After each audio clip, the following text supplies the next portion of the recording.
Alright, hello, this is Leprechaun. What I'm going to be doing is, um, I guess it got, what I'm going to be doing is I recorded a couple of tournaments that I was in earlier today, and I was at Barnes & Noble, so I had the sound off while I played, and what I'm going to do now is I'm going to do a voiceover, and I'm going to probably edit it, so I'll be pausing it, and this way, you guys can see like some of the hands that I was involved in, and we'll skip through all the folds and everything like that. To start off with, I was in 3 tournaments that all started at the same time. Alright, so I got the Poker Org Spring Series game right here. This just started, and behind it I have the 3K guarantee, $11 buy-in. And over here I have the 1.5K guarantee, which is a $5 buy-in. So this is what we're going to be doing here. So this one I already recorded earlier, like I said, so I can pause it and play it, fast forward it if I wanted to. So let's just go on with this. Over here I got pocket sevens. And everybody's pretty much just saying hello over here. I'm dealt Queen 10 in the big blind. And I know I'm involved in this hand. Right here, I raise it up.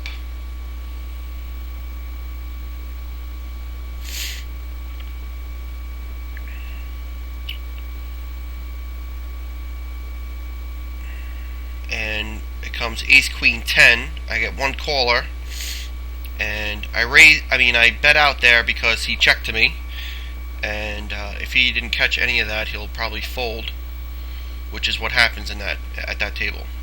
So pretty much, here it is. It gets raised up by Sheepdog. There's a lot of chips in the middle there, so I call. The pot is at 360, so I make it less than half. I make it less than 1/3, and I lead out. Which 100 chips right here in like the second or third hand, that's a lot. So I'm hoping everybody folds. It's already like a decent pot. Over here, and this is the 1.5K. I just limp in with the Queen Jack. Right here, it's on Ben.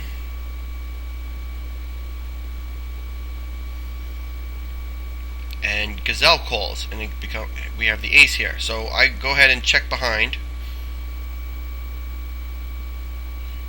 Over here, there is a raise, and so she had me beat on the flop, and then hit aces up on the turn, and I ended up calling, pretty much small bet on the river. Over here, I catch my queen, and I make a donk bet into the raiser, and he calls. Over here, I just limp in the small blind. This guy calls too. Pot is 570, so I make it 180, which is twice what I made it on the flop.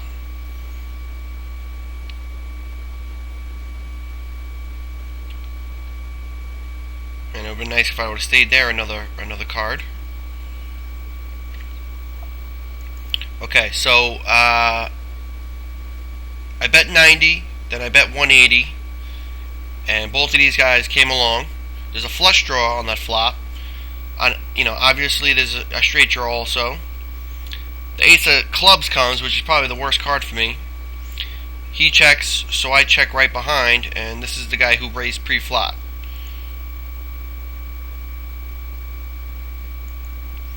And it turns out this guy just had a pair of fives, and he came the whole way. I mean, that's a really bad chase. And I think I go back and I look what he has, but let's see. Very next hand I get a pair of twos. Over here I'm raising it up. I'm sure I was curious. I can't remember if I look back to see what he had. I guess I don't. Well, right away over here I'm down 340 chips.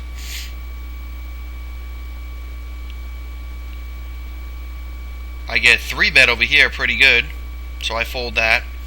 Over here it's raised up, but it's an easy call with the twos. But that's just not a good flop. Pretty much set mining there. Then I'm dealt ace-9 in this game, the org game. Gets checked around, and then another heart comes. So I raise it up with the ace-9. I get a call on the button right here.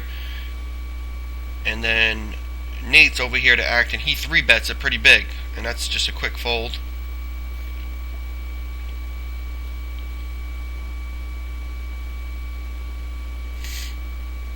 Then I'm dealt Jack-Queen. So I'm in, like, so far in this poker org game, I'm involved in almost all the hands. It's raised from under the gun, which is never good. But I'm going to see the flop. I limp with the 4-2 over here. And as you know, I get knocked out of one of these tournaments, we'll skip ahead 2 hands here. But pretty much, I'm always involved in a hand. It seems like with the 3 tables. That's why I'm not skipping ahead yet. But pretty much while I'm doing this is I want to get some feedback, all right, of mistakes that I'm making. Pretty much in late game, stage of the tournament. So here we are. This guy, he min bets out. So I make it, pretty much 80 chips. Sheepdog he cold calls, and everybody else folds. So now I'm pretty sure he's on a flush draw. So he checks it after puffing his cigar. So I'm going to check behind and make it seem like I didn't like that turn. At this point, I'm really hoping that he has the queen, because what I was hoping here was that I would bet, he would have the queen and think that he can't lose, re-raise, and then I would go all in, and he would get I would double up because I had the queens and the jack. So I was deciding what to bet here. I bet 2/3, and obviously he couldn't call. If he had a 5, if he had a queen, he would definitely call. An ace, he could still call, but probably fold.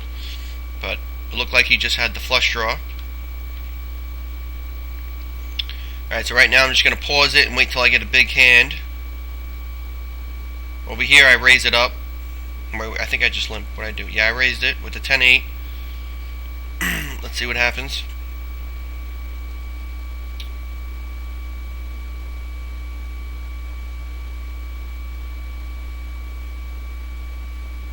Paired my 10. The guy in the button called. I had ace-10 over here. I folded.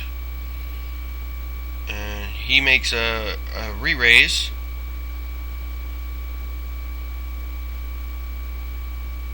And I was thinking about calling here. And he could have straight draw, flush draw, or the queen. And I decided to fold that. Alright, so I'm going to pause it and see when I'll have a next hand. Okay, over here, I fast forwarded about 12 minutes or so. Nothing really happened. This guy's been playing so reckless. He just went all in like a king 10 pre-flop. So this guy is just acting crazy. He leads out for 200, which is a really big raise. It's 5 times the big blind. And I have pocket 8s here, but I'm in early position, and although I'm not really worried about him, I could get re-raised behind me, and I know no matter what flops, this guy's going to bet it like an animal. So let's see what I decide to do here. Over here on this table, as you see, I think I'm in the big blind, and I'm also playing a hand. I got king 7, and I min bet. So I ended up folding my 8s. Okay. I am then dealt 9s. This guy called my min bet, and then he checks to me. So let's just see that last card. Okay, so I min bet the flop. He called, then he checked the turn, I checked behind, then the jack came. In that first table, in the 3K guarantee, I limped with my 9s because the maniac is in the big blind here, and I wanted to see what he would do before I put in more chips. Plus I'm in early position, so it becomes all clubs. And I thought this was going to be a big hand, but I guess it happens a little bit later, because I do play a big hand with pocket 9s, I believe. So it just, this guy leads out on his flop, and he's going to take it down. So, alright, so that wasn't really that much of a big hand there. And I am going to pause it right now. Alright, we are at the 16-minute mark. And let me go ahead and play this. I got 8-10 here. This is a really small bet. This is the PO game. And I make a call, and then I hit 2 pair. Then she checks. So I go ahead and I'm going to bet half. She makes a quick call, and now right here I'm thinking I just got counterfeited, because she's a pretty decent player as so far as what I've seen, and she usually has it, you know what I mean? So I thought she had the king here, because she bet out this flop, and then she did check the turn, which is a little strange, but I bet half, and then now we got this paired board, and it turns out that she had the 10 queen, which I don't know why she bet this flop, but I had her pretty much dominated, and it's a shame that the 6 came, because I couldn't get any more value. Over here I got ace jack, and I'm faced with a raise. I'm in the big blind. Let's see how I play this one. I do call. I flop the ace, and the raiser checks to me, and I'm going to bet out half pot.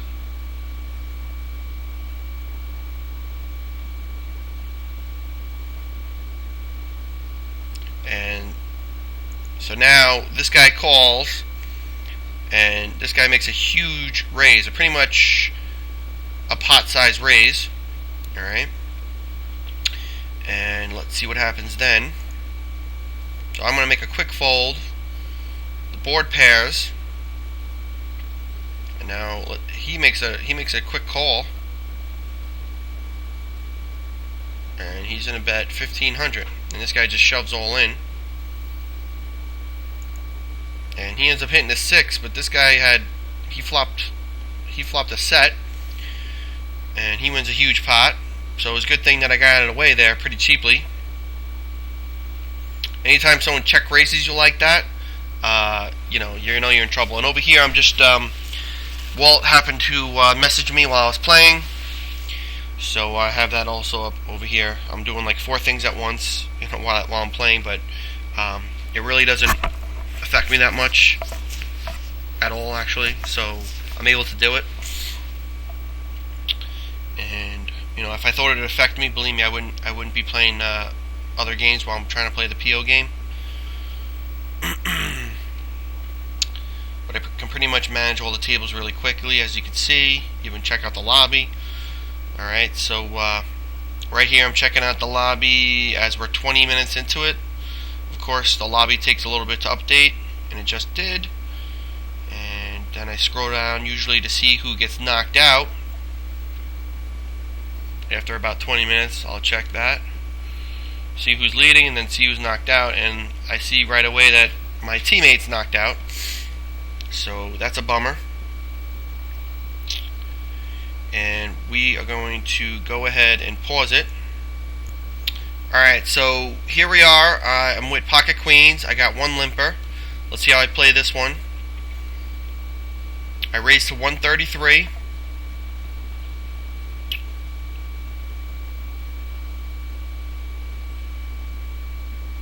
And this is a pretty good flop for my hand.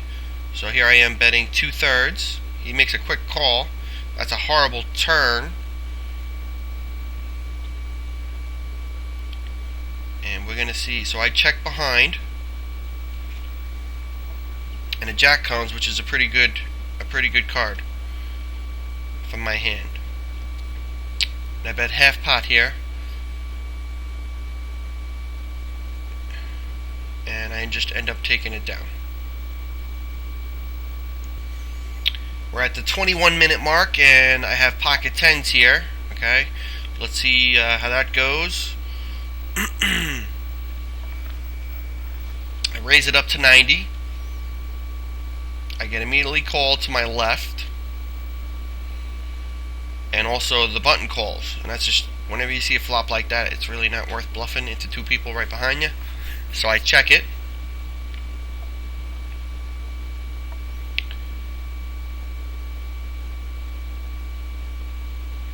And he bets 220, and that's an easy fold for me. Alright, now we're at the 35-minute mark. Okay, not much really has happened. I'm down to 4,300 chips in the 3K guarantee. I'm dealt ace jack offsuit on the button. Alright, let's see how that goes. Over here I have jack 10 and really getting no help. We have a limper. This is crazy guy. So I raise it up.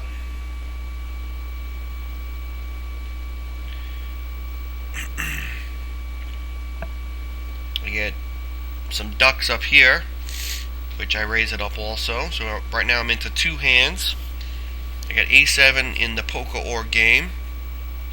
So these guys fold out, and he makes a call, and I flop my ace. Over here I'm going to limp. He checks it to me, and I'm going to bet 280. And he re-raises it, and since the read I have on him, I'm going to just put the pressure on him.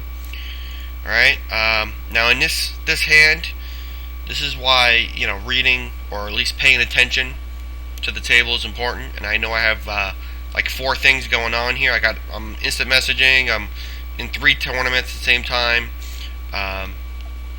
But I was still able to pay attention to the fact that this guy's just playing crazy. And I also go back to the hand history and look at that a lot of times when there's a big pot. So this spot is a little it is a little I'm looking for the word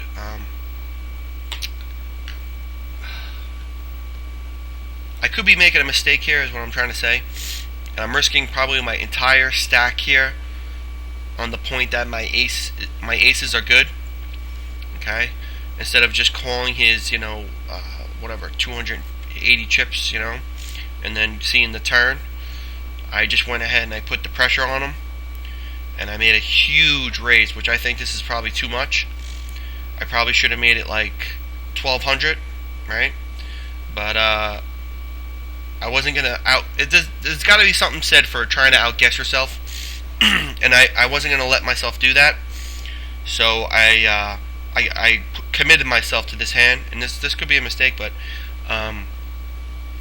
I really I wanted this guy to fold, because this is definitely a wet board. He could have queen jack, he could have like 3-5 of hearts, he could have 9-7, he could have anything, just from the way he's playing, and he can also have 9-10. And I could be crippled and get busted here, but I wasn't gonna mess around. So I went ahead with the big raise. I mean, he check raised here, so he's trying to show strength, and he folded. So I ended up picking up that pot, 1,500 chips. Over here, I have 8-6 suited. This guy raises up, and I call in position.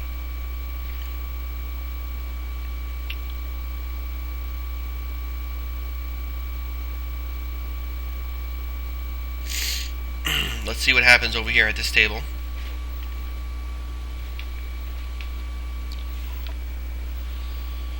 And the flop comes with no love, so I ended up just easily folding. Alright, so I'm going to pause it. Actually, the very next hand, I get dealt ace-10. So let's see how that goes. I raise it up to 168.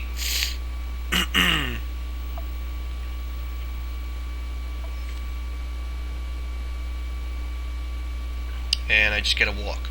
Over here on the or game, I get dealt ace 9 suited.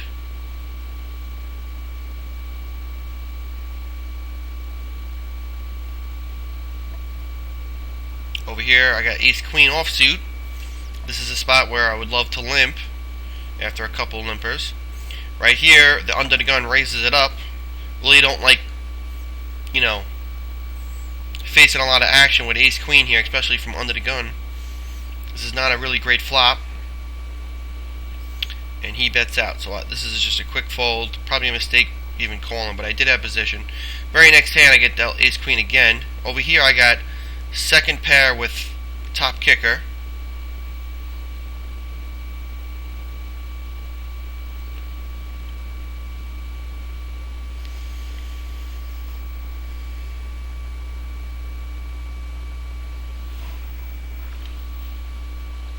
And pretty much, what I'm looking for is comments from you guys. If you watch the video, I'm certainly, definitely making mistakes, of course, just like anybody while you're playing 3 tournaments. But you're gonna come across a lot of mistakes. But some of them are obvious. As soon as I do them, I don't know. It's a little weird. But we're just gonna check it out, and I definitely want to hear some comments and some feedback here. Alright, so now we're at the 40-minute mark, okay? And this is that hand I was telling you about earlier with pocket nines. Alright, I got the maniac in the big blind again, and here I am with nines. So let's see how this goes. Alright. This time I make a raise.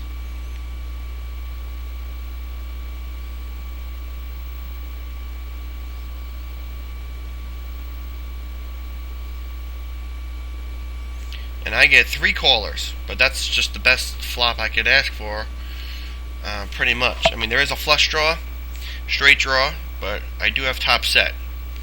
So I'm going to bet, I think I bet half pot, right? Get a 1 fold.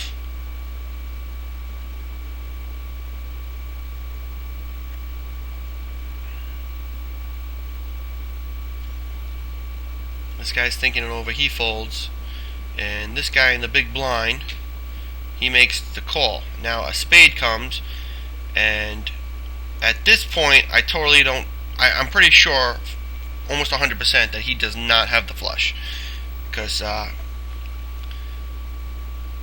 unless he was trying to deceive me and taking his time with the call, usually people who are on a flush draw already have it in their mind before the play even gets back to them that they're going to make the call, and they make it relatively quick. Usually maybe they'll wait a second or two, then they'll call, but they won't sit there for 3, 4, 5 seconds and then call. So I was pretty certain, especially this guy because he's very loose, pretty certain that he did not have the flush.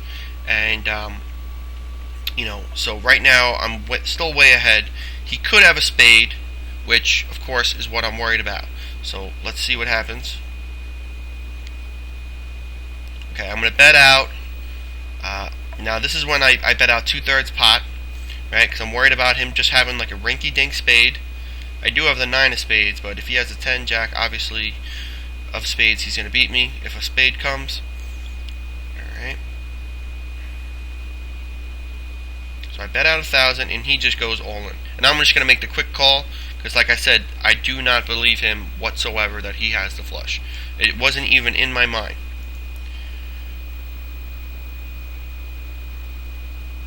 So I go ahead and make the call, and he just had the queen 8, and he actually had a gut shot, straight draw, chance to beat me. But, he didn't get there, and I hit the full house. So I was able to, pretty much gain about, I think, 4,000 or 5,000 chips. I'm trying to scroll up in the thing. Alright, so that's pretty good. I'm up to like 9,400 at that table. This guy's just yapping a lot, so I just go over and disable his chat. And Sammy, if you're watching, you should take notice. If anybody just starts yapping, just disable their chat. And I also end up disabling his chat, because these two are going back and forth. They're not even talking to me, but they're just going back and forth, and it's annoying. So that's that. So let's. I'm gonna go ahead and skip to see when I have another hand. Let's see how I play this Ace 10 of Hearts in the big blind over here.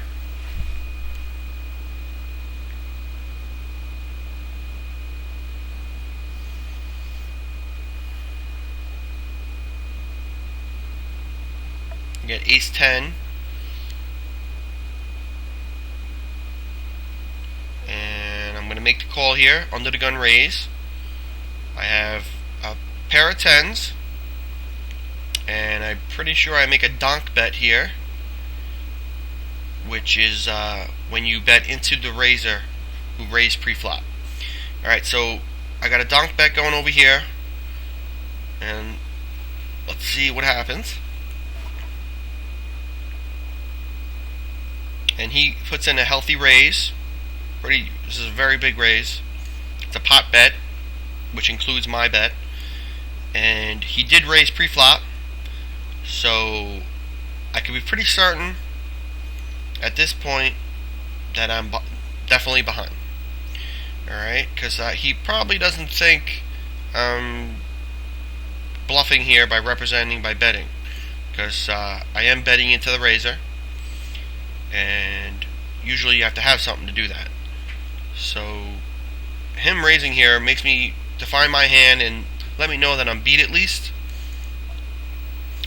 And he's probably got a big hand and he's worried about getting outdrawn with the clubs and the straight draw. And I'm going to go ahead and fold that.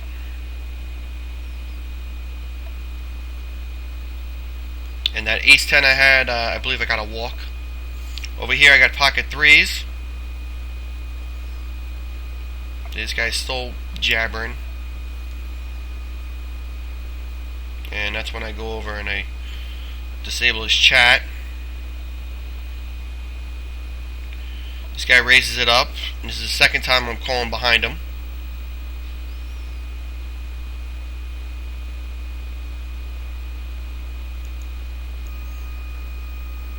Alright, so here's the Ace 10 hand. Okay. So if you look here, I end up hitting a royal flush, which is kind of cool, but as you can see, it wasn't really, it was a decent sized pot, I guess, but not really that big. I think I'm going to gain like 500 chips or whatever. Nate, who is short stack, ends up getting knocked out, but it's always nice to get a royal flush. And that pretty much puts me a little bit over starting stack. Very next hand, I'm dealt jacks. Alright. We got the big blind, the small blind missing here.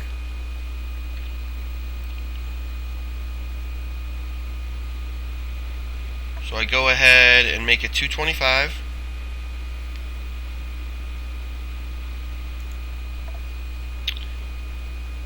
And Sheepdog in the big blind makes the call. It's a good flop for the most part for jacks. I bet out 2/3. He makes the call. Now a 5 comes. So if he has a 7, he now has a straight, and he checks. So I check behind. At this point, I want to have pot control. All right, and the deuce of spades comes. But I really wasn't under the impression that he had the flush draw. So to me that was kind of a good card. And let's see what happens. He ends up betting out 400, which is really kind of small. And so for the most part, I'm always going to make this call. Like I said, I didn't put him on the flush draw. And I did show weakness by checking behind. That's why sometimes it's good to check behind on the turn after you bet the flop and you have a hand. Alright, because you could be beat here if he has a 7 or 2 pair or anything like that. And if you are ahead and he misses the river, a lot of times they try and buy it, which will get you chips, in value where you otherwise wouldn't. So he bets out 400. So I'm going to make a call. And he has the 7. So he had pocket 7s, and I end up getting killed on that hand. I lose about 1,000 chips. And that pretty much sets me back in this game. And I will skip ahead. Alright, here we are. We're at the 46-minute mark. I raise it up with 10 queen. This is pretty much a couple of hands right after I just lost with the jacks. Alright, so I raise it up. Leroy calls in the big blind. Okay, I play with him a lot. He played a lot of the villain private games. Alright, so he checks out. So to me this was a good flop to bet. Because in case he didn't have an ace, I would just take it down. So I go ahead and bet half pot. But he makes the call. And I end up hitting my queen. So this was an easy check behind. This was an easy check behind after he checked on the turn. I was actually hoping to get either a queen or a 10 on the river. But the deuce of clubs comes. And then he bets out 400. So in this situation, I actually thought I was beat. Because why is he calling on this flop? The only way I can see him calling on this flop is if he has the 7-8.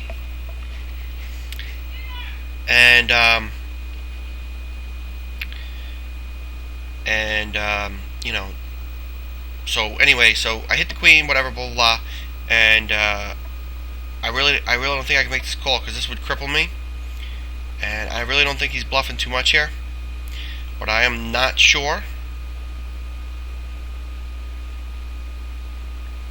And I think about it for a while.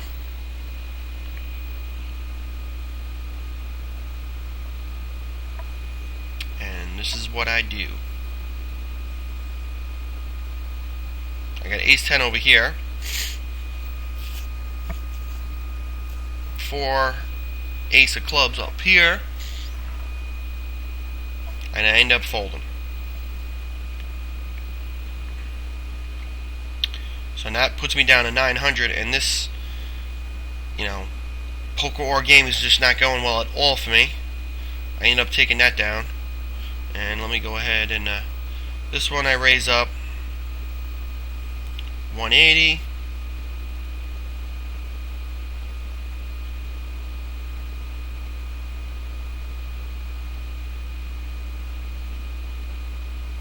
Let's see what happens here.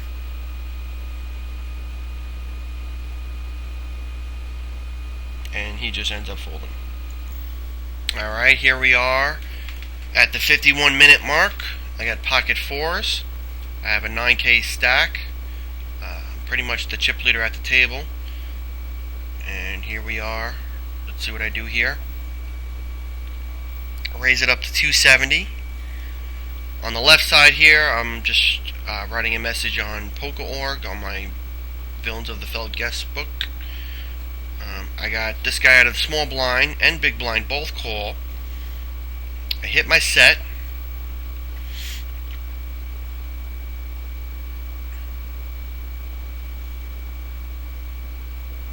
And I think in this one, I make, this one might be the one where I kind of make a tilt call. I bet out half pot. This guy calls, and then boom, they actually both call, and then a 5 comes. And I really wanted to find out if one of them had a 6. And this guy shoves immediately on me. So I don't really think he can think I have a 6, right? He could have 2 pair here. He could have a diamond draw here. He could be trying to bluff me here. He could have a 6 here. It'll be a little weird if he has a 6 because that means he called with a gut shot while there was a flush draw. And I did have the chips to call. And I did have a redraw to the full house. So let's see how this one took place. I end up making a call, and he actually has the flush draw and the 6, so that totally makes sense. His call on the flop, and he's pretty much got me dominated here. And it's almost a 13,000 chip pot, and I end up hitting the full house on the river, and that really puts me up to almost 16K. And the guy goes on a rant in the in the chat box here in a second. And let's see what happens here. I got ace 10, so I know I play this hand. He gives a little chuckle. He writes, "Great call."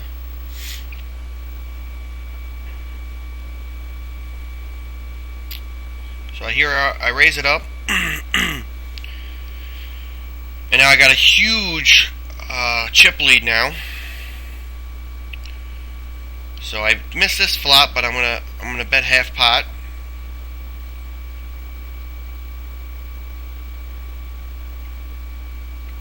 I mean, it doesn't really look like that board would have hit his hand.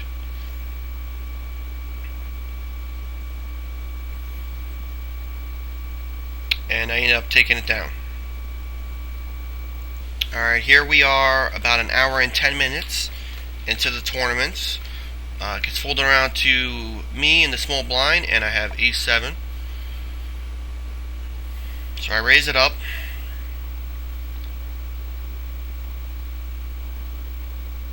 This guy is thinking about it, and he makes the call. I missed that flop, but I make a C bet. And he makes a call. And at this point, I'm pretty much going to give up on the hand. And he makes a small bet. And I ended up folding. Like, he might have been on a draw, but, I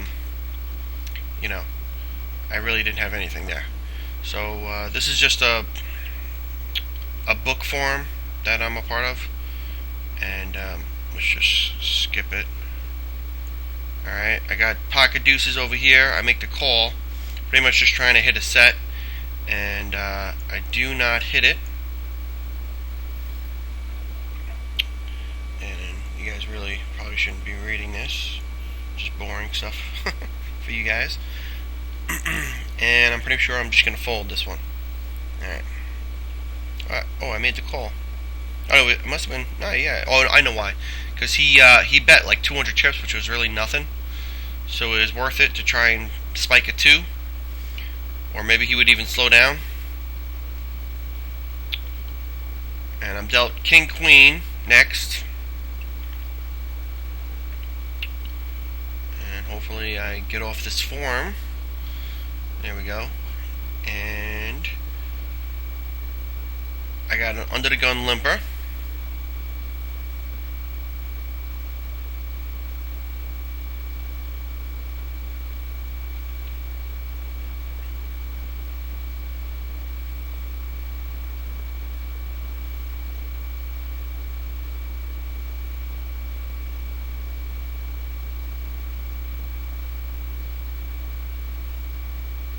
I get pocket threes over here.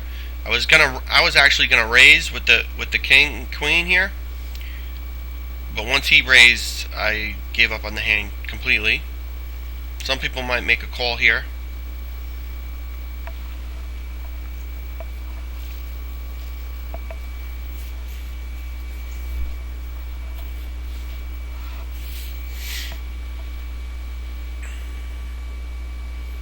And here I am just waiting for the lobby to update so we can see where everybody is. And Easy's doing good. Over here at the 1.5K guarantee, I have the pocket threes, and looks like I flopped a 3. So let's just see how we play this one.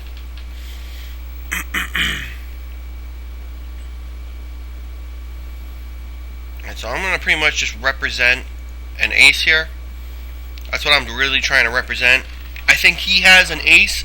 For him to just bet out like this, he either has 2 pair or an ace. But I really feel he has an ace here. And I raise it up,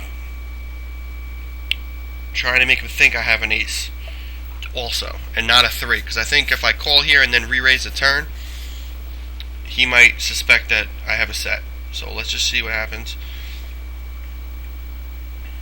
This guy's still in it. Plus, I can't just call here. That's another thing to talk about. I can't just smooth call, because if this guy has a 2 or a 4, he might now make a call and hope to hit his gut shot. So that's why it's really good to raise him out.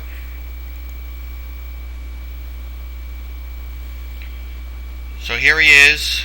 Let's see what this guy does. He's thinking about it. He folds. This guy makes a quick call. That's a great card for me. And I make it $6.95, which is a small bet because I really want him to call. That's another really great card. I'm hoping he has aces up.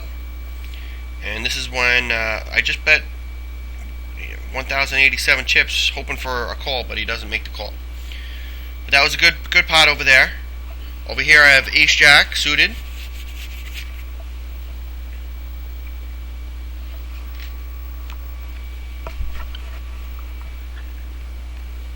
And I hit the flush draw.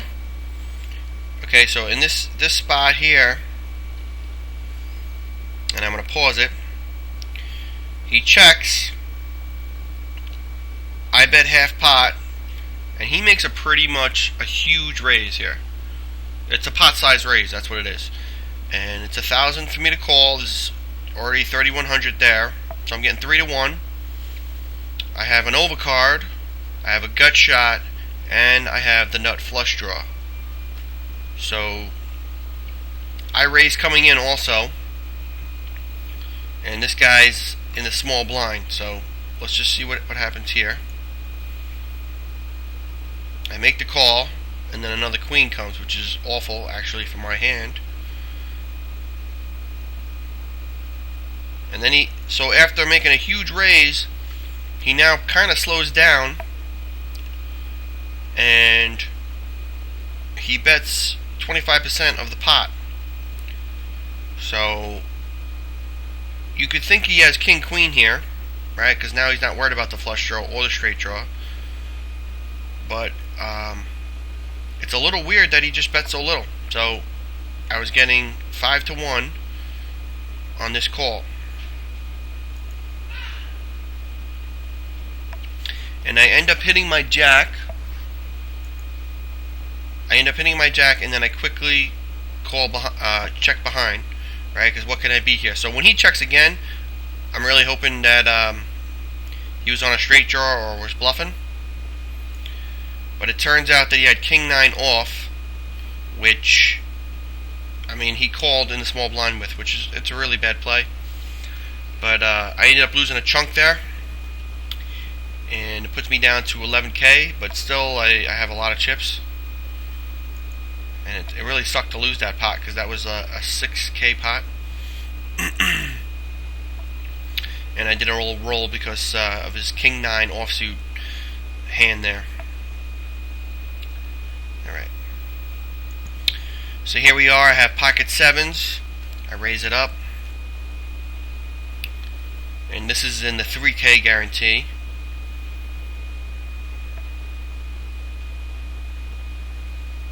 So I had 16K in chipped at one point, and I have dropped about 5K. Right there, I'm going to make a screenshot of my royal flush. And if anybody really wants to learn how to make a screenshot, this is how you do it. You hit the button on your keyboard that says print screen.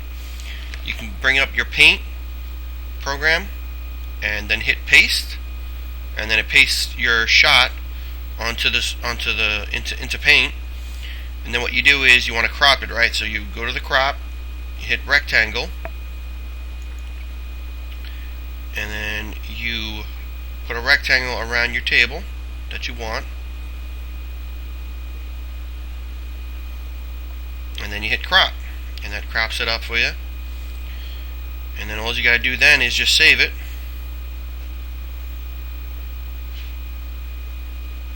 These are all my pictures. So royal flush already exists. I guess I already had one saved, and I save it.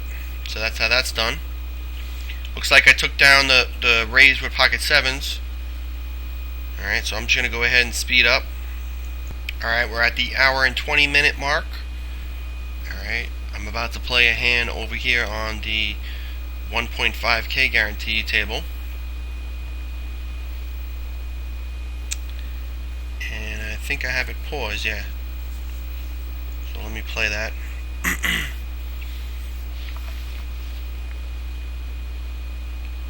I got Jack Queen in the small blind from an under the gun raiser. This is definitely a loose call. And I blanked out. And here I am checking.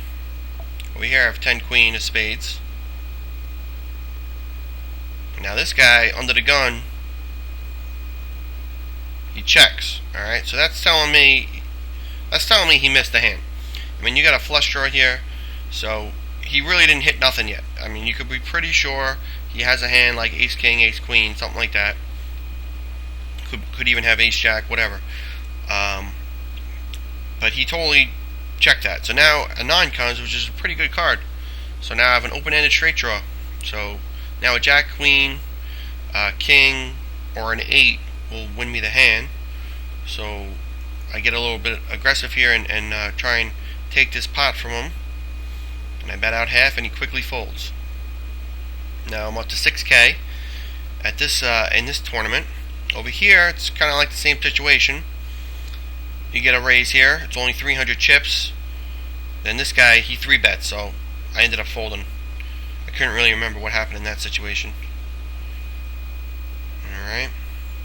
Alright, so here we are. We're in, this is just about a minute or two later. I got pocket 8s. Okay, and we got a limper here. And so what I do is I raise it up because I really don't want these guys to see a flop. Over here I got pocket jacks. I got my wife instant messaging me. And I ended up taking that down. And then I'm dealt ace 9 suited. Over here I raise it up. And now I was going to raise it, but now I'm going to probably fold. Yep.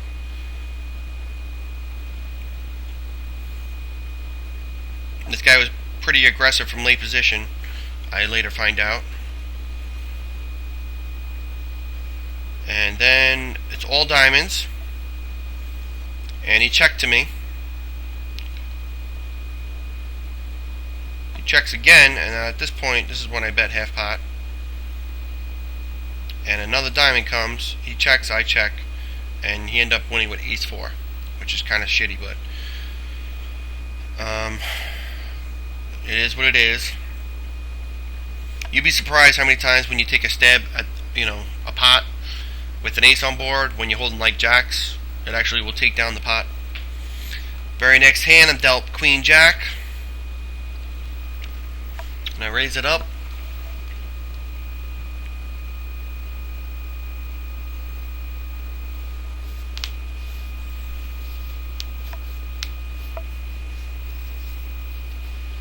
And I ended up taking that down.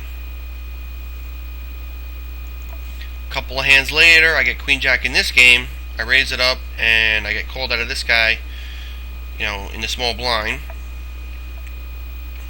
And I pretty much hit this flop, and I end up betting it because I had a feeling, he might not believe me if I bet it, but he ended up folding, so nothing I can do there. And by the way, I got knocked out of the org game. I guess I skipped past it. I don't even remember getting knocked out. But I guess I'm out of that game because I haven't seen it come up in a while. Here I got pocket 9s. I've been having a lot of success with pocket 9s lately. I raise it up from under the gun, and that's just an awful flop, and I have to fold that one right off the bat. So in this game, I'm down to 4,400. Over here, I'm up to 12k. So these pretty much, they started with the same stacks and the same blind structure. And I'm pretty sure a 9 comes right here if I remember correctly. So they both had an ace, and I would have won a huge pot if I would have been all in or something like that, but I ended up folding. Here I got pocket 3s again. I'm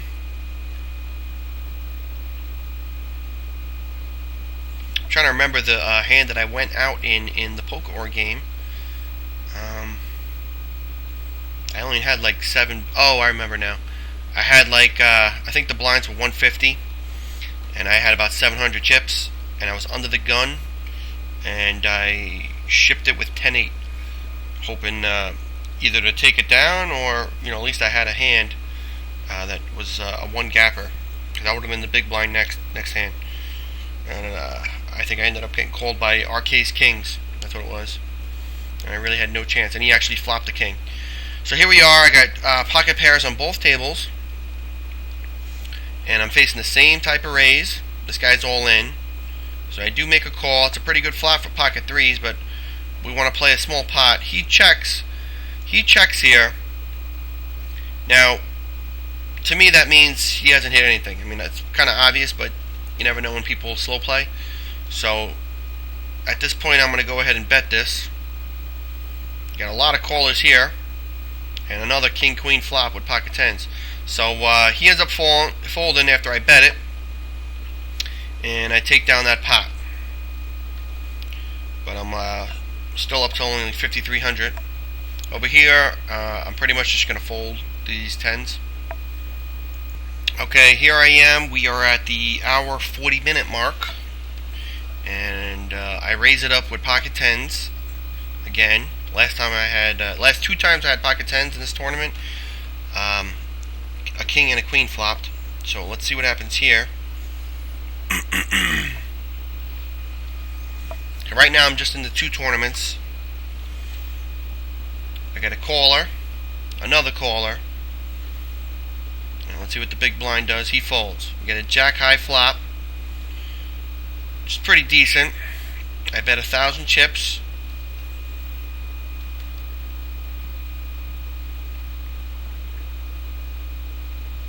This guy folds. This guy's thinking about it.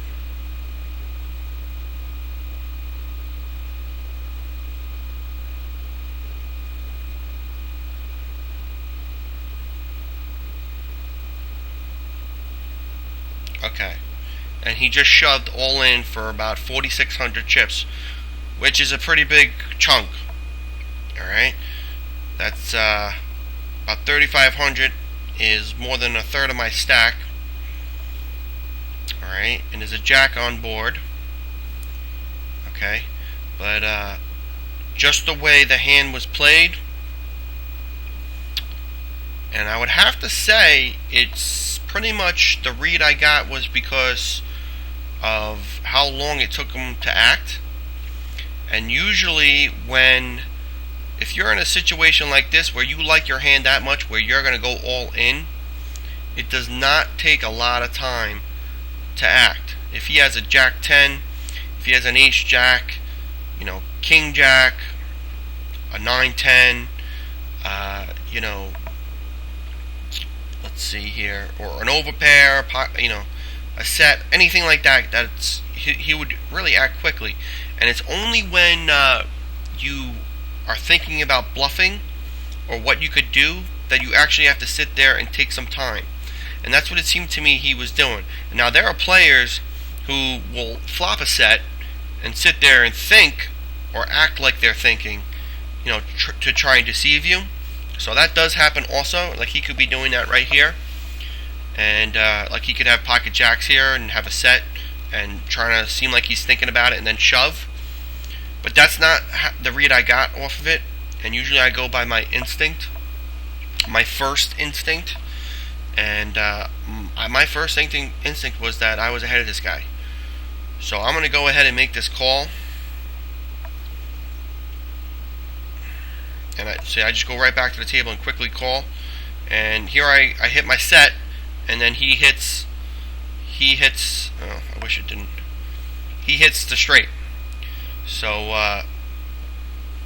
that crippled me in this tournament. And that was a 12K pot. So the guy just totally spewed his chips away. And there was a jack on board, and all he had was an ace queen. To make matters worse, I hit my set on the turn, and then going into the river, he can only win with a king, and he hits. And here I am just telling Walt my pains, and I tell him that I'm all in versus this guy with 3 10s, and he has ace queen with a jack 10 on board. He rivers the K. So Walt's all in the poker or game with 8 jack, and I wish him luck. So I had 16K in this tournament, where I was third in chips, and here I am down to 5K. So I just got totally crippled and certainly demoralized. But this is the 3K early bird tournament, so the structure is really good. 12-minute blinds.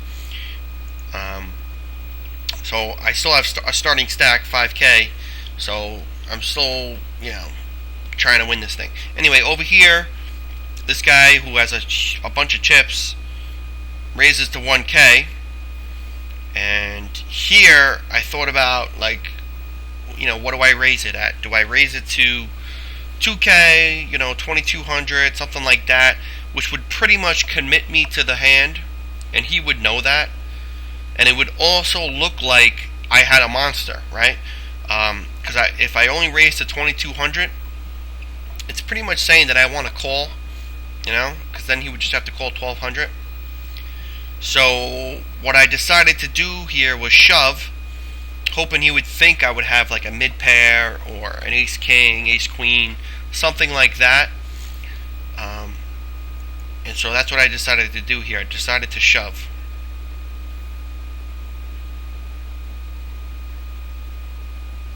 And I'm really hoping for a call.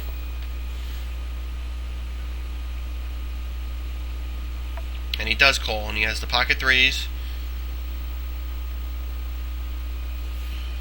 And this hand is going to hold up. And so I get to about almost 10K, which is double starting stack. So I get crippled over here, and I double up over here. So that kind of softened the blow a little bit. Now we're at the 1 hour and 49-minute mark. Okay. This is the tournament. I was up to 9K. Here I am raising it up with Jack Queen suited in late position.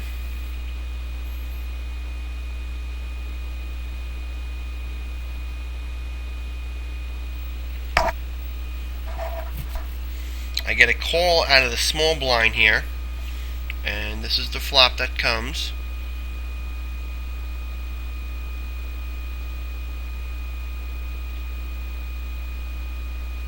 Alright, now he bets almost pot. He bets almost pot here. And I remember thinking, I had a gut shot, 2 overcards. I remember just thinking that he seemed kind of weak with this bet. I thought maybe he could have hit something here, like an 8, something like that. But it felt like this bet was more of him trying to find out where he is and trying to steal it. And there is a flush draw. This is probably a bad call, I'm going to say. That call on that 1500. I probably could have just folded and gave up the hand. Alright. But I do make the call. And what's interesting is what he does here. Now, the turn helped me a lot. Okay? The turn helped me a lot. And because it not only is the king a scare card for him, right? Because if he had an 8, if he had a 10, this king definitely scares the hell out of him. Especially because I raise pre-flop. And not only does it help in that way, but it also gives me an open-ended straight draw now. So now an ace, a 9, or a queen or a jack, I would think, would win me the hand. And if you notice my cursor here, I'm going to just rewind it a tad. Alright. As soon as he makes this bet here, he bets the same that he does on the flop. And that just screams that he's afraid now. That he's afraid of that king. He's afraid that I called on the flop. And he's really worried about his hand. And once he makes that bet, I am going right to the raise button and going all in. Alright, so I felt really strongly once he bet that little amount that he did not feel comfortable about his hand. So that's why I went right to all in. And even if I'm called and he has like ace 10 or something like that, and he makes this hero call, which let's see here is 5,200, right? So that's almost all his chips here. I can still suck out on him, and still win. So let's see what this guy does here. And he kind of quickly folds. So that was a huge pot for me, because if he calls there, I probably would have been crippled. All right, but I made a good read, I think, on that one, and it paid off for me. So now I have 13K, and I proceed from there. Okay, right here we're at the 2-hour mark, pretty much. We just had our second break. Second break or first break. Yeah, second break. And I'm short stacked over here, kinda, right? Got 3,500 chips. I'm dealt pocket fours in late position. So let's see how this one goes down. I'm hoping that it folds around to me. Got 720 in the middle. I'm gonna go raise it up to 810.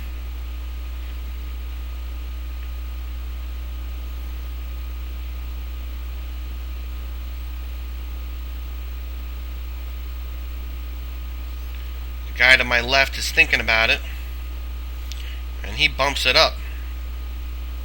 So this is a tough position because I only have 2,700 behind. But luckily in this hand it gets 4-bet. So once it's 4-bet all in, I'm gonna just go ahead and make that fold. I'm not gonna try and go against two people with a small pair. And this guy, who a little weird that he folded here, because he was definitely probably getting into a showdown with me. I really didn't have much behind, but I guess he really thought he was beat, which he probably was, and he made the correct fold here. So good thing that I ended up folding, because the next hand I'm dealt pocket aces, and instead of just shoving all in, I wanted to really get some action, so I just made it 660. I actually thought about limping, because there's been so much action behind me and people look 3-betting. So this guy 3-bets, so that's good. And this guy calls, and I just go shoving right in. And then he raises once again, and he calls. So this was pretty sick. Okay, he ended up calling his raise with pocket sixes after it was 3-bet. He called it cold, and then I shoved, and he re-raised again, and he still called. This guy's a little nutty. So now there's a lot of money in there, and he just has ace jack, so he's totally dominated. Pretty much just gotta hope a 6 doesn't hit, and I go from about 2,600 to about 8,500. So that was a really great hand for me. And the very next hand I'm dealt pocket fives, but I'm in definitely early position, and as you can see, the action behind me is pretty crazy. So I end up folding this one. Okay, we're at the 2-hour 5-minute mark. I got ace queen under the gun. I raised it up. The button calls me.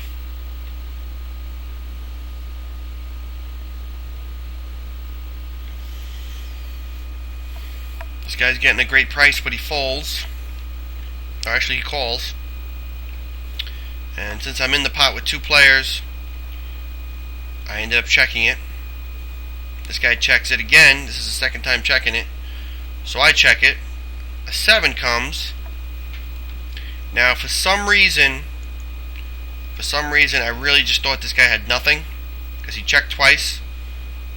And for some reason, I had a feeling he was just trying to buy this pot, especially because of the type of bet that he had. 900 is really a small bet, and it turns out being a very good bet, and you'll see in a second. But this is why I call. I actually thought my hand was best, and he had the jack. So he checked it twice on the flop and the turn, and he ended up squeezing out a little bit more chips out of me.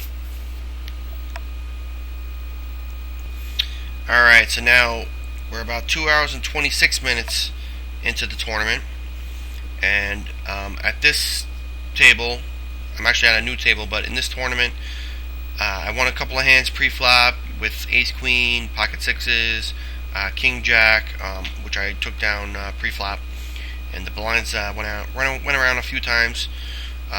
In this table over here, I really didn't pick up any hands, and I pretty much got blinded down about 1,600 chips or whatever. And now this hand I'm about to play with queen 3 suited.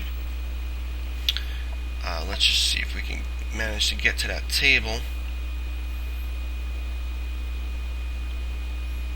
Okay. Alright.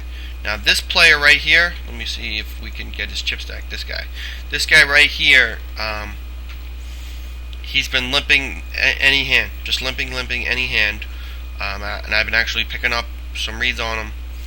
And so when he limped right here in late position, I probably could have raised it, but I guess I wanted to see a flop first, I wanted to see a flop first, and so I ended up limping, and this is the flop here, and it's a pretty decent pot, right? And he bets out here. I do have a gut shot, and I really planned on stealing this, so I'm pretty much floating this flop. Of course, I hope I hit my gut shot, but I had intentions of shoving the turn here. And of course, also just calling behind here on the flop lets me see what this guy is going to do, because he checked it. So if this guy would just shove all in or something, I can easily fold. But if I call here and he folds, then I'll be head up with this guy. And from just looking at how he's been playing, there's a good chance he really doesn't have any of this. So this is what my thinking was while I was playing this hand. I from the deal, I was planning on stealing this from this player. And as the hand's developing, you're going to see me attempt that and isolate him pretty much. So here we go. I'm hoping this guy folds. And I do have a lot of fold equity. So here we go. He folds. And look at this. He bets. He bets just the minimum. Okay? And that just reaffirms what I'm thinking, that he really just doesn't have anything. Alright, so then I quickly, as soon as he makes that bet, kind of like the other hand, I immediately shove all in, and I'm really just trying to hope to pick up a nice, easy pot here. I really got no chance to win this hand if he calls, except for a gut shot. Alright, so here we go. And he ends up making that call, and he's got it. Okay, I don't know why he was just betting small. That could be just his MO. And now he also has one of my jacks. So I'm pretty much down to a 3-outer here. And usually I don't get myself into trouble like this. But like I said, I like to go with my reads. And I probably should have just folded this pre-flop. And I probably would have still had my 5K in chips. Which at this point is really bad. I mean, the average stack is 15K. So I needed to make something happen. And I think my thinking was correct. And I know I fast forward a lot through this tournament. But if I didn't, you would have saw the hands that this guy was playing. He was playing anything. And limping with it. And I really was just trying to exploit that and take a big chunk, and it just didn't work out, and he actually had a hand, which happens. So here we are going to the river, and I get no help, and here I am ousted. So now I'm down to just the one game. So I started with 3. The poker or game, I really just couldn't get anything going in that one real quick. I was ousted after about an hour. Sorry about that, but like I was saying, in the $11 buy in the 3K tournament, got a monster stack up to 16K, and as you saw, I got crippled, and I couldn't control that. Alright, so let me just go ahead and fast forward here. In this one, I'm in my final tournament, and I have about 11K. Alright, we're about 2 hours and 32 minutes into this one, and I got switched to a new table, and I could tell pocket fours in relatively early position, missing 2 players here. So I do raise it up to 1287. He gets to this guy. He folds. He folds, and the big blind's going to make the call. Now that's a good flop for my hand. Aside from a 4, it's pretty decent. Now he bets out here, and my first instinct was to call. And I really wanted to see if he was going to slow down here on this turn. Right, because what could I be calling with? And I called pretty quick. So he should be worried if he just has a 7 or if he was bluffing. Then the queen comes, and he shoves all in, which is just means that he has a huge hand and he's worried about getting sucked out on. So I don't know if he has a 3. I mean, if he has a 3, like a hand like ace 3, that's pretty weak. It's really the only hand I can think that he has at this point. I mean, ace 7. Would an ace 7 do that when a queen hits? I mean, he's risking almost his whole stack. So this hand kind of sucked because I gave away, probably like 2,500 chips. Alright, so this is just a couple of minutes later. I'm in the big blind now. And this guy right here, he raises it up. Now I'm getting like about 4.5 to 1 on a call here. And I have 10-9, so I call. Now this does 2 things. It prevents people from stealing my blind if I blind defend, and also it could give me a chance to hit a flop. And just because somebody makes a min raise in late position doesn't mean they have a hand. So I really hit this flop well. I have top pair and an open-ended straight draw in case I'm already beat. So what my first instinct was to check it to the aggressor and to shove over the top. Alright, I've already had this thought out. I'm sure you guys play the same way. You're already thinking ahead what you're going to do. So I'm really hoping he bets this so then I can shove. So I check it, and he bets about 16. He bets about half pot, and then here I am. I go all in, and he's going to immediately call, which I didn't like. But then I saw that I was ahead. I hit my straight, and then I just had to fade the flush, which I did. So I won a huge hand here. Puts me up to about 15K. I crippled this guy, and now you're going to watch as he goes on a rant. And I'll just let you guys see that.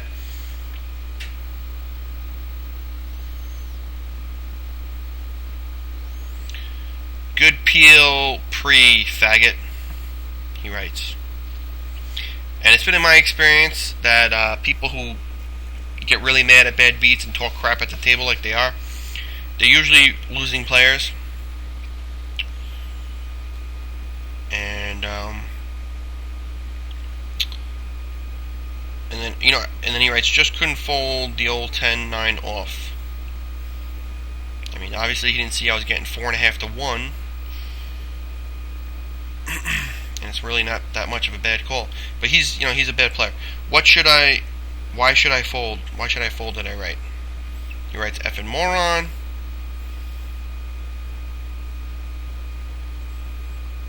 So this is just going to instigate him more when I write, why should I fold it, right? And then he writes, because you're a shitty MTT player out of position.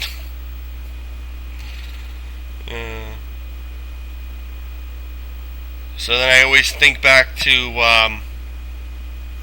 the World Series of Poker with Phil Hellmuth flipping out. I forget the player. I could picture him, but flipping out at a player because they sucked out on him. And the player, this is what the player said to him. You know, I'm a shitty player with a stack. And then I write cry. And then at that point, look at this. And he laughs. So at that point, I wanna look him up, and because I'm pretty much thinking at this point he's a losing player because he's talking a lot of crap. Usually winning players, they just let this stuff slide on. They understand, and they would understand the call in the first place.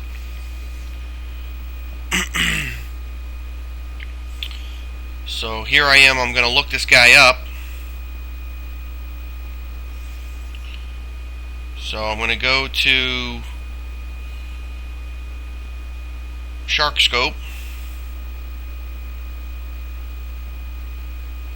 And I'm not doing this right now, I'm just watching. This is what I did earlier today. And so I go to Shark Scope. Somebody got, and then another player chimes in, you know, saying what's his deal, you know. Somebody got their panties in a wad, blah blah blah.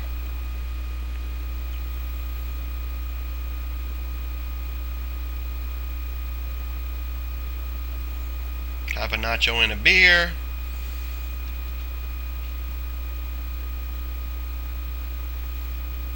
I just gotta check this guy's name again. I think I remembered it.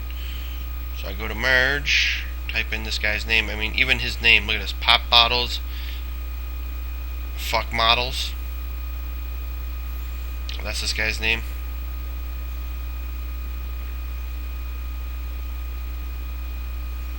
And there he is. Let's check his board, his graph. Oh yeah, this guy's a champ. This guy's a champ. So right then I get switched to another table, which is good. And but this guy's funny with his graph. And that was that. So here I am. I got a nice chunk of chips now, and I'm gonna proceed from here. Alright, here we are, 2 hours and 45 minutes into the tournament. I have 7-4 here. We have 1800 in the middle. Blinds are pretty steep. And I have 7-4 off. I mean, late position from the hijack. And I'm going to raise it up. And I'm going to be able to steal that. So I pick up almost 2k chips doing that. Very next hand, I have ace-10 suited.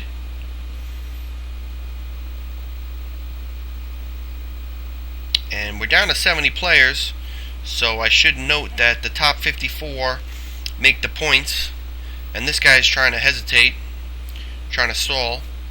I raise it again.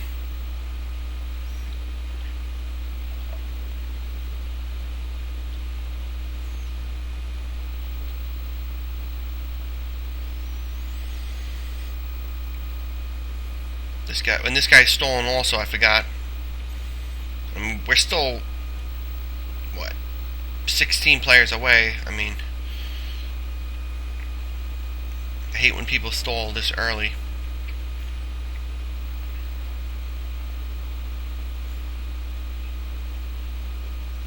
And everybody quickly folds. So I pick up 4k real quick. The very next hand, I'm dealt ace-9 suited, and I quickly want to fold this because, although I have no problem raising 3 hands in a row, I like my hands to get better, not worse. Alright, I raised with a 7-4, then an ace-10, and now I have an ace-9. And plus I'm in early position now. Big difference. So I make my fold here.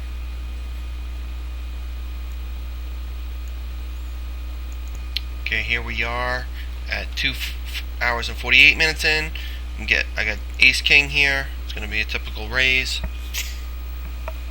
I went through the blinds, so I went down to about 15K.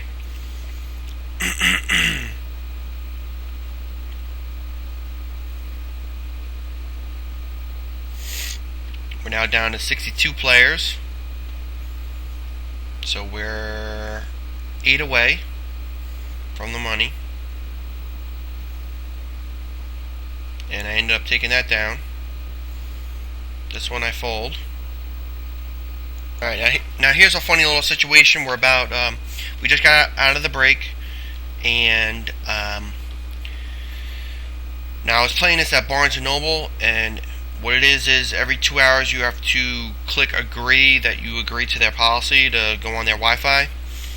And it kind of sucks to play poker while that's happening because, you know, a lot of times you forget what time it is, and all of a sudden the screen will be frozen. You'll be like, "What's going on?" And you realize that you have to go and click, I agree on the website. And sometimes when you're paying attention and your 2 hours are up, because it happens right on exactly every 2 hours. So if I notice that it's coming up, I will sit there and try and click refresh on the website for it to pop up so I can get connected again or agree. And that's exactly what was happening here, as you'll see. It happens right when I'm in the big blind, where I get disconnected from the Wi-Fi.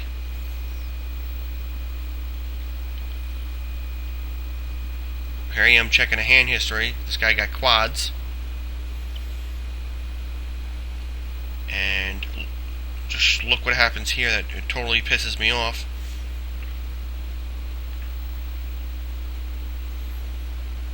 I'm hoping this guy just folds.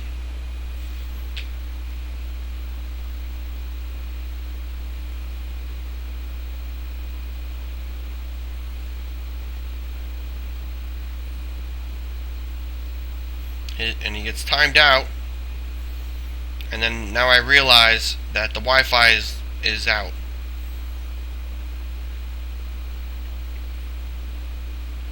I don't even realize it yet. I'm like, what's going on? And then I realize it, so I'm like, oh shit. And I go to click it to get connected, and it puts me back, and I hit check because he limped. And then I just get to watch myself get timed out. And this guy's all in a fold, buddy. I mean, I can see everything that's going on. I hit check, and it folds me out. And the guy just wins the pot. And that totally pissed me off right there. Oh, man.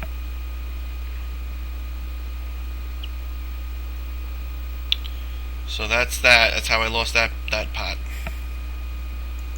Alright, so we're a little over 3 hours into this tournament. This is a couple of hands later where we are 2 away from the money. We're in hand for hand, and I'm dealt ace-10. And I do raise it up.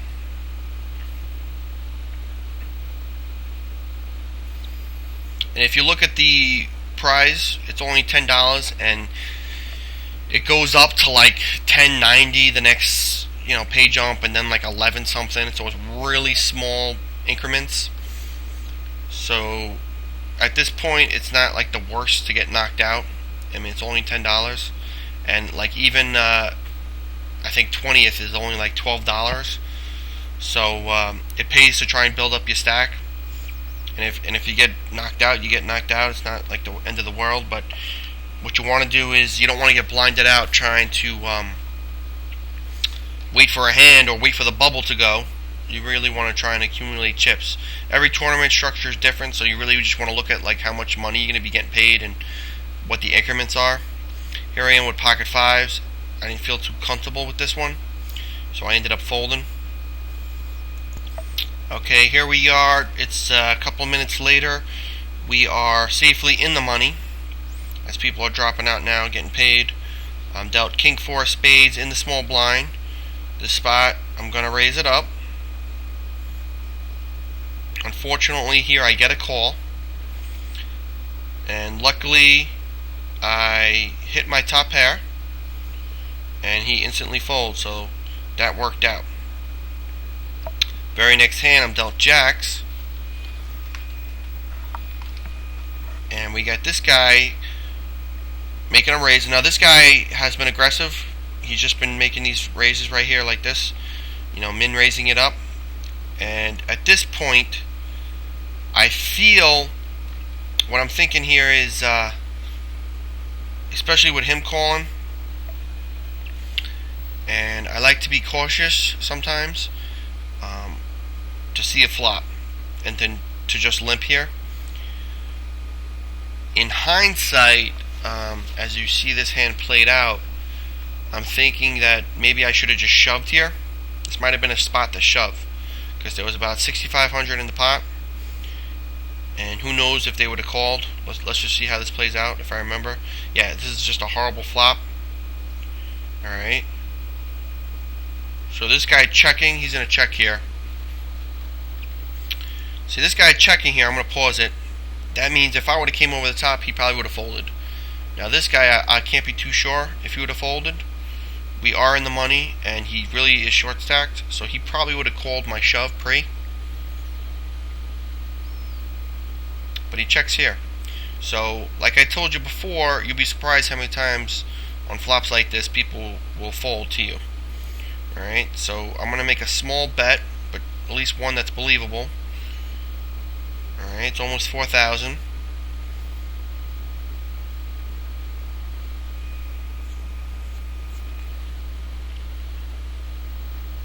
Now this guy then check raises me, and there's just no way I can even call. So I had to fold that one. Alright, it cripples me down to 13k, almost 14. And it's not looking too good now. Got the blinds going up in about 20 seconds. This guy raises it up again like he usually does. Here we are. The blinds rotated around, and I'm under the gun. And usually I don't raise under the gun with King Jack suited. I think I have 10k behind, so I could fold depending on where it gets re-raised. But I'm really trying to just steal these blinds right here, and hopefully, raising under the gun gets some respect.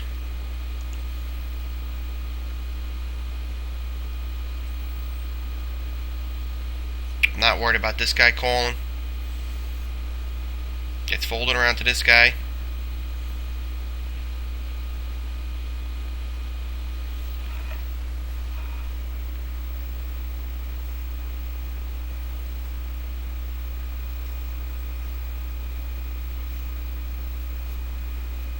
And he ends up folding. So that worked out. Alright, so here we are. I just went through the big blind. Okay. This guy makes another min raise like he always been doing. He's been very aggressive, this guy. And kind of like with the jacks, I think this is a spot where I could shove. I don't have anybody else calling, and it's just him. So I think this is a good spot to shove. You can tell me what you think. There's no way I can really fold here, especially the wide range that this guy has. Alright. He's just been raising a ton. So here we go.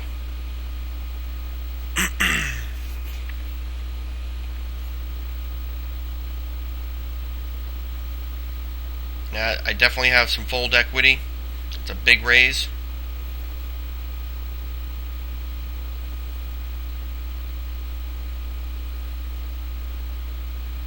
Some people might raise to 7k here and then leave 7k behind. So he does make the call, and the first card I saw was the door card, which was the 9, but thank God the jack came with it, and I end up doubling up here, and that's just a huge pot. Okay, here we are just a few hands later. This guy's been actually raising a lot too. I see him now making this 2,400, and I have ace king suited. I just want a big hand. Make a decent raise, not too crazy. I'm hoping just to isolate it with him which happens here, but he's thinking about it. He's actually in early position too, and he shoves, and I make the call, and he's got kings. I really don't think I could do anything wrong here. He ends up winning this. You could say, I have just smooth called pre-flop with the ace king suited. All right, but when I see a player raising a lot, that's when I'll re-raise with the ace king suited, and that's surely what I've seen out of this guy. So it's just unfortunate. A couple of hands after I double up, I'm back in the same boat, which I'm sure happens to a lot of people. Okay, 2 hands later, I'm dealt ace 10 suited. Instead of shoving all in, I just make it a little bit more than a min raise. Some people might just shove here, which probably is the correct play, but I want to be able to just keep raising.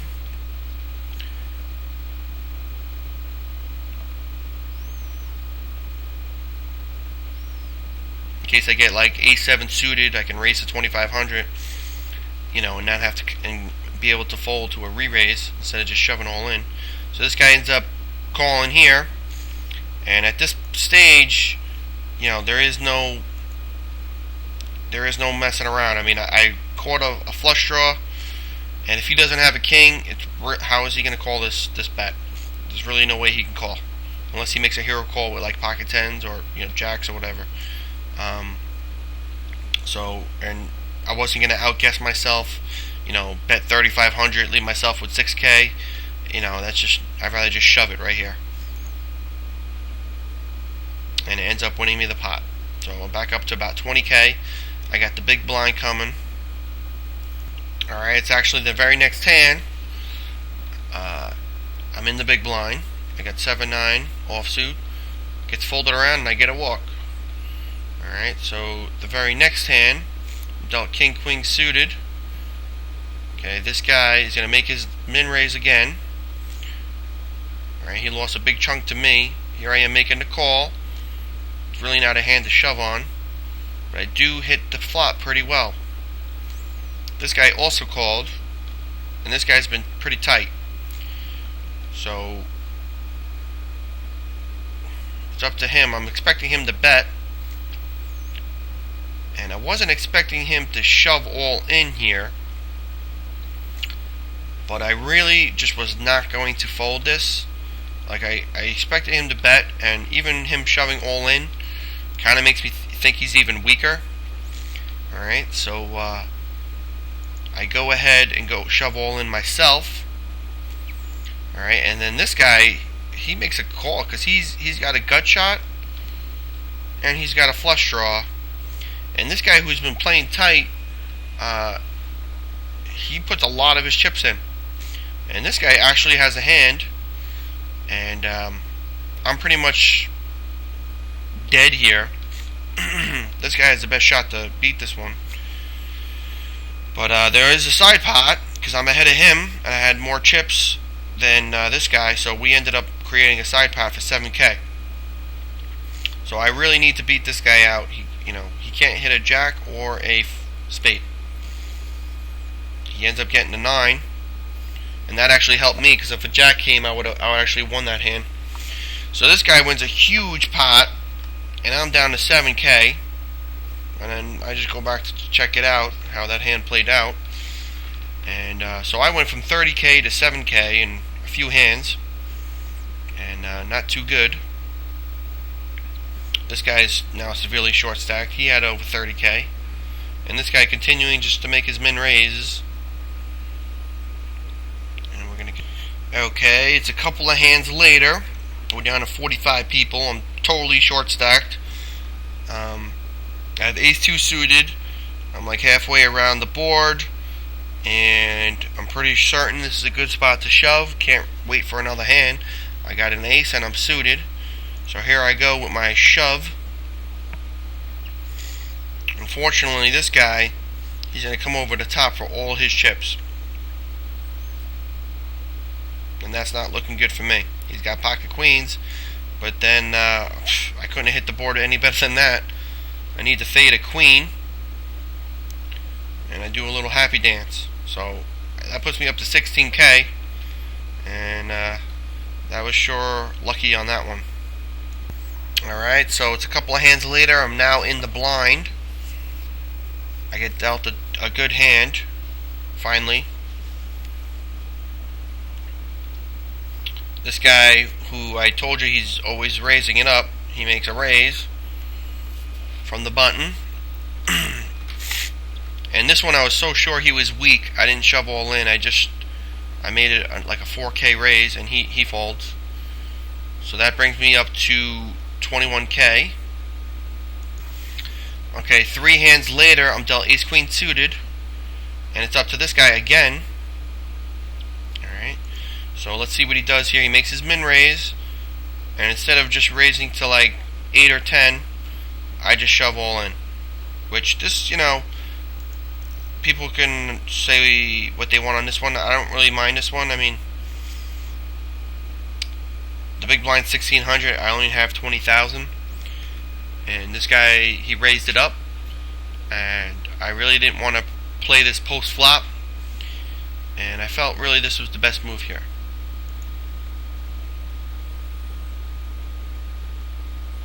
So I've been 3-betting this guy a couple of times already. Now I'm up to 27,000. Alright, we got a couple of hands later. I'm dealt 10 queen off. I raise it up.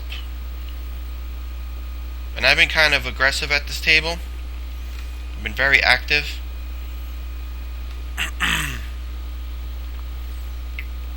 I've been showing some good hands though also.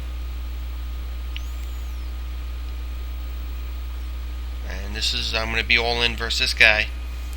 It's a 7K pot. And I hit my 10, so I'm going to take it down. Now I'm up to 30K again. Alright, so this is a couple of hands later. Gets folded around to this guy. Both of these guys have been raising a lot. I've been 3-betting this guy a lot. And let's see what he decides. He actually just folds. This guy calls. And I do flop bottom pair.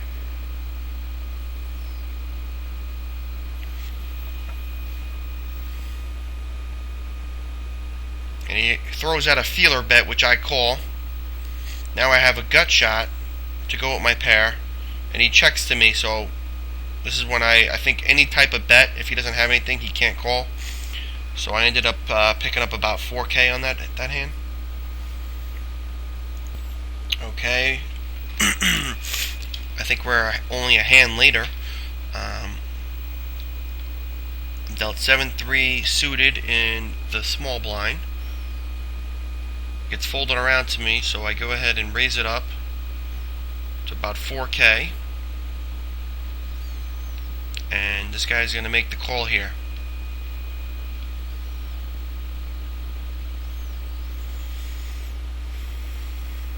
I check the flop. I actually hit my hand now, so I bet half pot.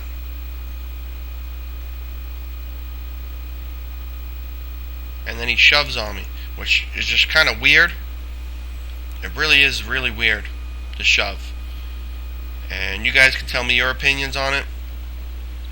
Alright, because I do end up folding here. And it could be one of those situations where he just overplays his 3 of a kind, and I can't really see calling here and then just drawing dead. I mean, even if he has a 7, I can't even beat that. So this was a tough hand, and after I thought about it for a little bit, I came to the conclusion that I just probably wasn't ahead. I mean, if he's even bluffing here, that's one hell of a risk. So I go ahead and I fold this one after I thought about it for a little bit. And I really wish I could see what he had here, but he probably has like a some kind of 10, Jack 10, Queen 10, 9 10. That would be my guess. So I lost a chunk of chips there, almost 10K. And I've been on a little bit of a roller coaster here. Certainly not steady at all. I've been involved in a lot of pots, fighting for almost like every pot it seems. Here I am with Ace 9.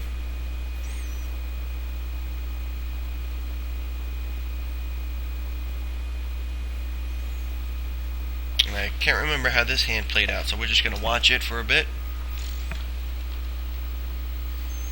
We're down to 35 people. So it falls around to me on the button and I raise it up.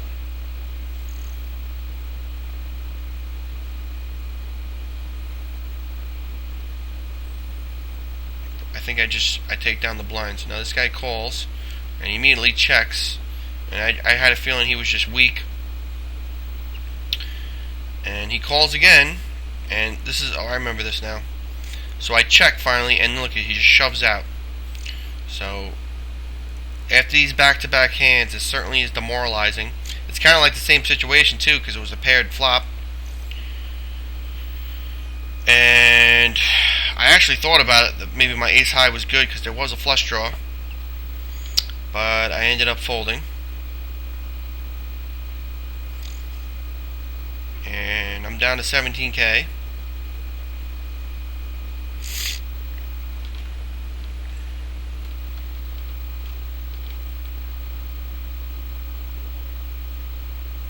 And this guy didn't even mean to shove all in. He hit the wrong button. That's what he later says. Which kind of sucked because I think I was going to shove with my 10 queen there. I probably would have picked up the blinds. Okay, this is 2 hands later. I still have about 17K. Gets folded around to me and I got Jack Queen. The blinds are now at 8 and 1600. Alright, so I got 10 big blinds. I'm pretty sure this is just a shove spot. There's no way I'm going to raise about 4K and then fold. So I think this is the right play here, is just to shove. I'm kind of like in middle position. Unfortunately, the same situation happens where this guy goes all in. And I know he has just a big pair here, and he has aces. This guy has kings, and look at my flop. So this is the second time this is happening where I flop 3 of a kind. I ended up with a flush, and just like that, I'm up to 48K. It's kind of crazy. And this guy's got to be a little bit pissed here. I guess he can be happy because both times I really didn't have a ton of chips. And this guy's mad that he picked up kings and was against aces. So I definitely rebounded there. I'm now sitting 12 out of 33. Alright, it's a couple of hands later. I got ace king. Let's see how this one plays out.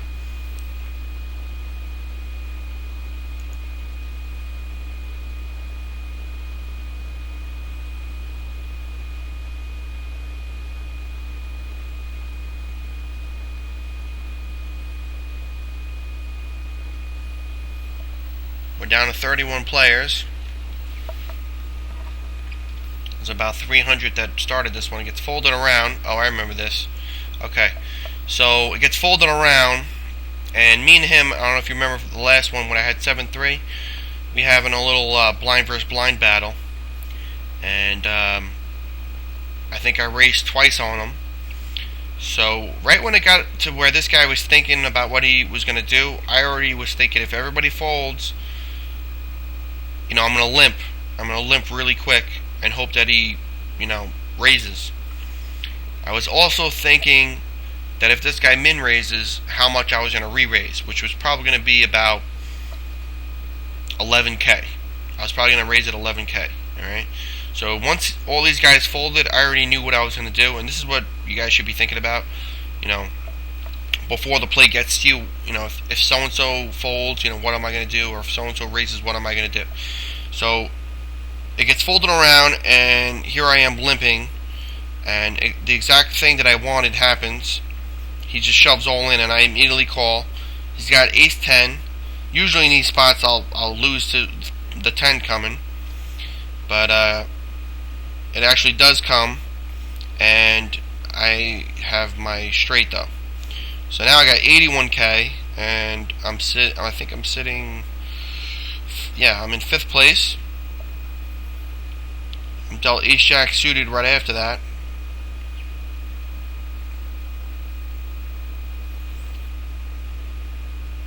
And I've been very active in all these hands.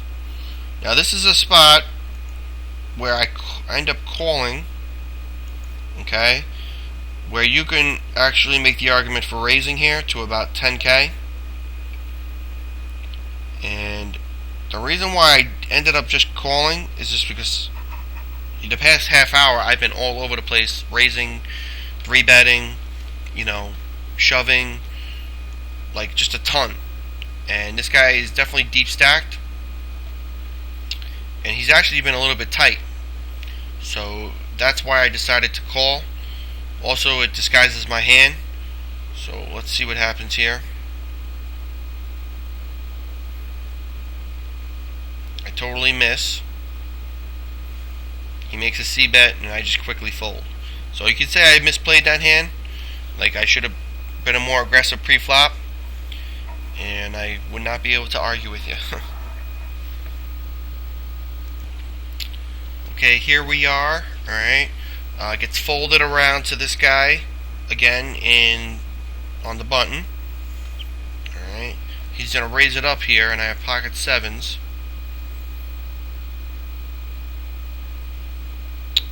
Let me hit play. Okay, here we go. So he raises it up, and I immediately... Now, I have a made hand. It's a lot different than Ace-Jack.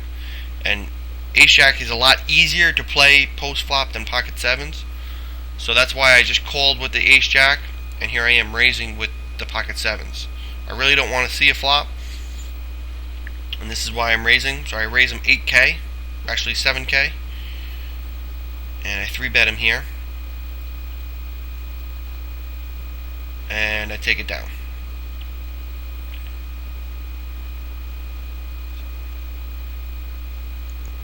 Okay, here it is just a few hands later. I have 10 jack, not the greatest of hands, but I raise it up. I certainly have the chips.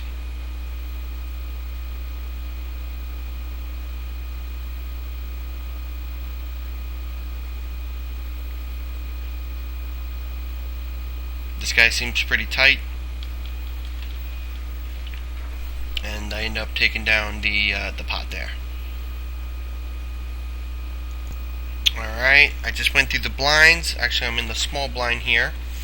Alright, I got A7 suited. Alright, it's on this guy. He folds.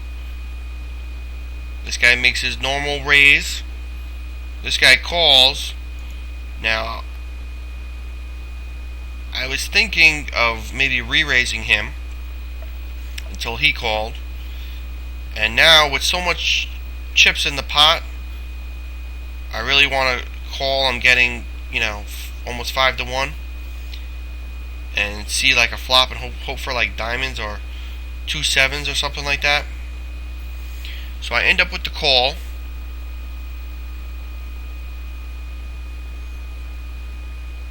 And this guy folds. So I end up with...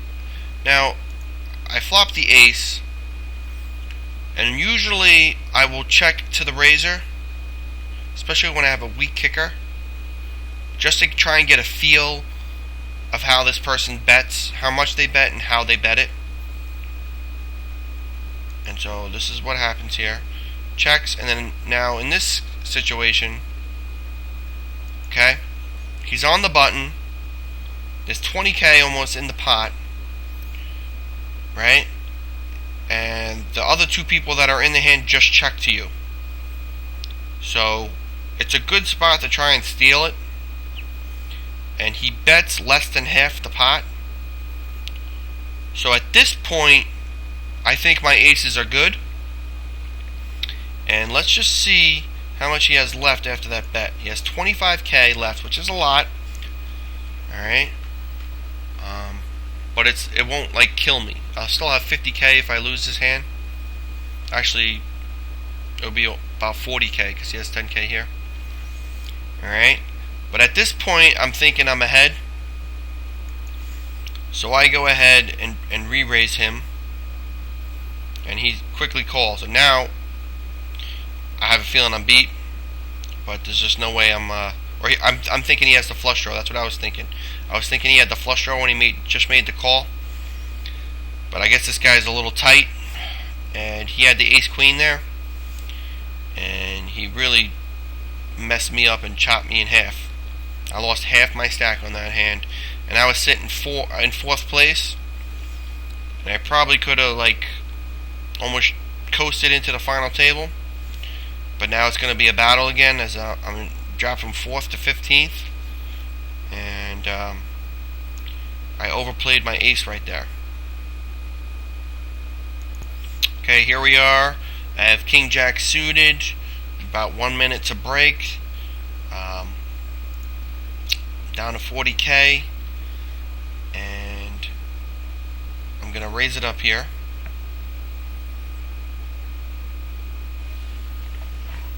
There's 6k in the middle, so I raise it up a little over 5k.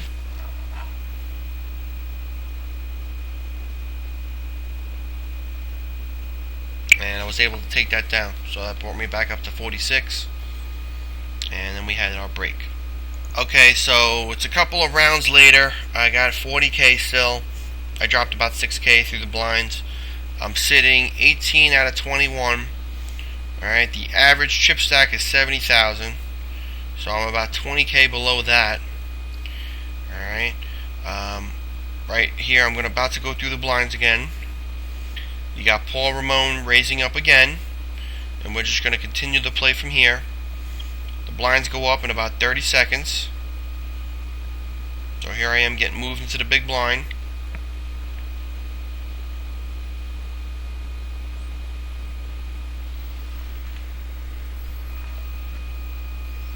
And Paul Ramon again raises it up.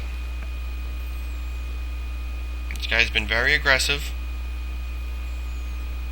And I'm going to fold my 4-5. The next hand. Ooh. Okay, so I thought it was the other orbit. Alright, so it's probably the next orbit where we get into blind versus blind. Not blind versus blind, but pretty much button versus big blind action, me and Paul Ramon. And I wanted to show that, so it's coming up soon. Alright, so the blinds just passed me. This is just maybe 2 hands from where we just were. And I have an ace, gets folded to me.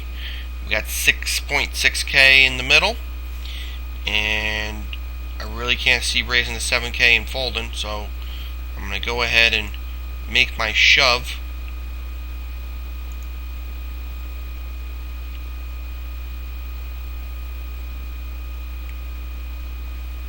This guy only had 22 left behind him,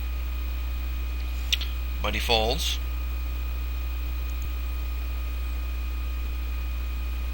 Right here I have pocket 10s. Raise it up to almost 7k.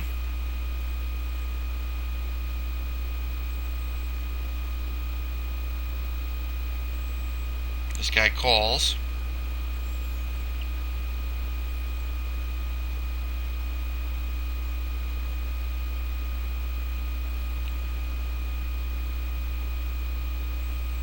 And I think he's going to show a 9 here, which is kind of stupid. I guess he had ace 9. I don't know what he had. 9, 10.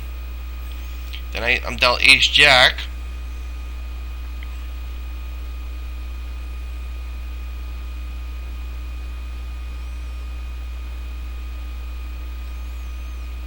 I've been very aggressive in this. I'm picking up hands, so that helps. But yeah, I'm sure everybody's viewpoint on me is that I open up a lot,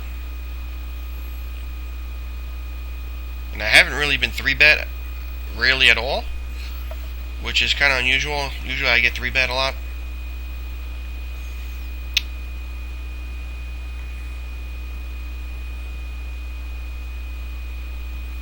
So I ended up winning that, so I'm back up to 60K. Just a little bit under average stack. I'm sitting 12 out of 21. And I'm about to go through the blinds. Okay, so this is like the fourth orbit later. We're now about 4 hours and 15 minutes into this tournament. Alright. I dropped down to 15 out of 20. Alright, really didn't pick up any hands. This guy raised about 8 times in the last 3 orbits. He ended up knocking somebody out with Ace King. And then he also folded about 3 or 4 times to 3 bets. Alright, I'm dealt Jack 10 in the big blind here. And I think I definitely, misplayed my hand here. Here he is with another raise. Okay. So, in my eyes, this could be an easy 12K to pick up. If I re-raise here. I also have the option of just calling and seeing a flop. And I also have the option of folding. I think, really you should, if you have a read on somebody, I think you should try and take advantage of it. And if you notice somebody really being very active, folding to 3 bets, you should 3 bet them more. And so here we are. I decide to 3 bet him. Okay.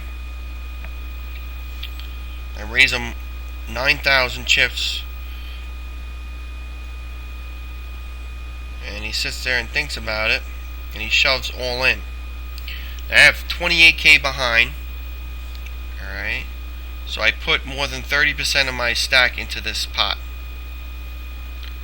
And you can certainly make the argument of folding here.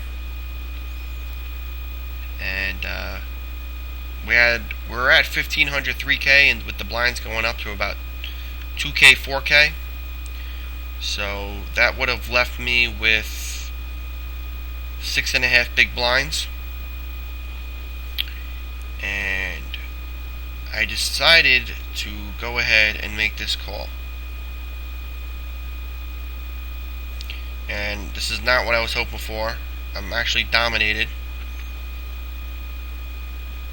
And I get no help.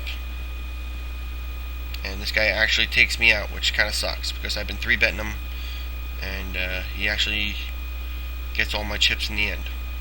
So I finished in 20th place for only $12, which is horrible for 4 hours of invested time. But that's how these early bird tournaments are. You really got to finish in like the top 4 to make good money, which is kind of crazy. Alright. But that's certainly unfortunate. I think I made some mistakes there at the end. That A7 hand, I was pretty much, I had a ton of chips. I had 85,000 chips. And I ended up giving 40K away in that one hand. And I think I definitely misplayed it. But any feedback that you guys have would be appreciated. Say what you want, anything, it's fine. I just realized while I was doing this that that I could just be pausing the recorder while I'm playing instead of going back and doing a re-record and pausing and fast forwarding and stuff like that. So maybe next time I'll do that. Alright, so have a good night, guys.